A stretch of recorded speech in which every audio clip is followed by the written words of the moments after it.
What would you do if you could start over? If you woke up this morning and didn't know where you were, who you were, or anybody around you, what would you change? What would you do differently? It's a hard question.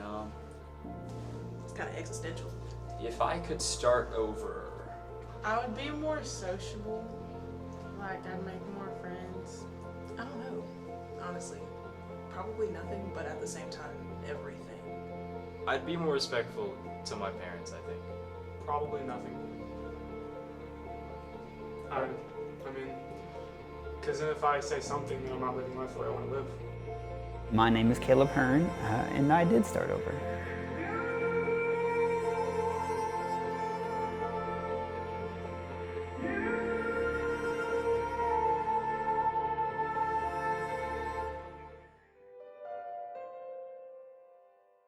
He woke up about normal time to get ready to go to school and came in and he told me he's got a real bad headache and he didn't feel good, and asked if I could let him sleep in a little bit and maybe him just miss first or second period and then go back in and wake him up and then just let him go to school later on that day.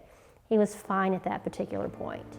I went in there to wake him up and I put my hand on his shoulder and kind of shook him to wake him up.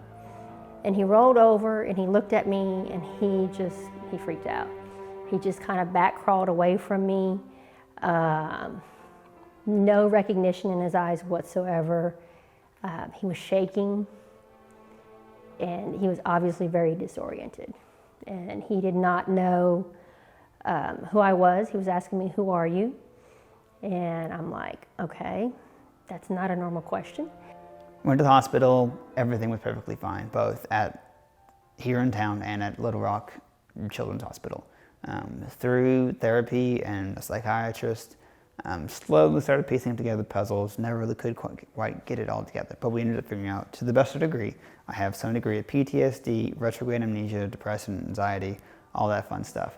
But it means I lost all of my previous memories. I can still develop new memories, but I couldn't recall, and probably never will, recall what happened before. I remember it well. It was, I was on the soccer team, so it was the night of a soccer game. And we were in the indoor at school, and we were warming up and stuff like that. And my parents texted me and was like, "Hey, Caleb's at the hospital." And I was like, what? That's so weird. And I was in the, I was in soccer frame of mind, so I didn't really know what that meant. So I kind of was like, oh, like what's up? And they were like, "Oh yeah, he lost all his memory." And I was like, "What?" And they're like, he has amnesia and he doesn't remember anything. And I was really confused, I remember. But they were like, we'll tell you after the soccer game. So I split it into two different categories. You have relationships and you have knowledge. Knowledge such as how to read, write, talk, speak, and how to eat, basic, knowledge things. That's still there. Always was there, never left. It kept me going so I could still start new life. Relationships though, so I always break it up like I knew what a burger was, that's knowledge, but I didn't have a relationship with the burger. I didn't know what it tasted like. So anything that could mean anything to me was gone. So that was new. So I had to relive life through a new lens. So I got to see the sunset for the first time. I got to read books and watch movies for the first time. I got to experience fireworks for the first time. Things that seem mundane, like everyday occurrences, I got to see it from an adult perspective, but a completely new perspective. So I remember walking into his house, and I've been to his house tons of times. We were really good friends at the time, still are, but really good friends. Walked in. I remember going to his bedroom. I remember walking in and seeing his bedroom as it normally was. Caleb sitting on the bed like normally, and I remember him looking over at me and just there was no recognition, the years he spent together, all that, nothing in his head. Which obviously I'd been told that he didn't remember things, but it was just the strangest thing ever. He stood up and walked over and was like, "I'm Caleb." He's like, "I guess you already know that," and kind of made a joke as Caleb does, and I kind of was like, "Yeah, I'm James. We're good friends or whatever." It's just the strangest thing to reintroduce yourself to your best friend or whatever.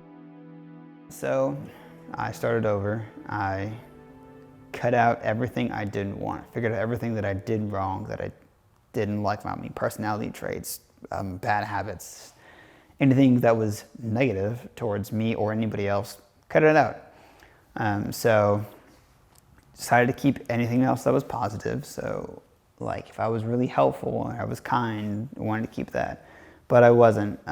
So I made an emphasis on myself to try to help anybody and everybody with whatever they could. It has led to me to what I do believe is a fulfilled life, if not more than that. I've lived more than how some most people ever will. I've gone cliff diving, I've gone skydiving, I've raced muscle cars, motorcycles, I build all kinds of things. I'm willing to do whatever and just try new things.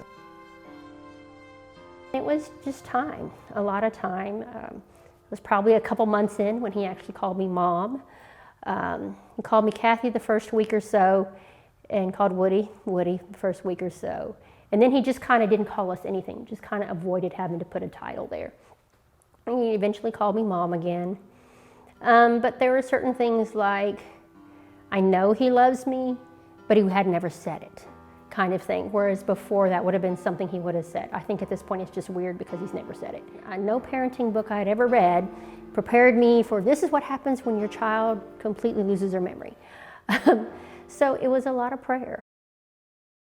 I chose the opportunity to start over. I had the realest second chance anybody will ever get, and I made something of it.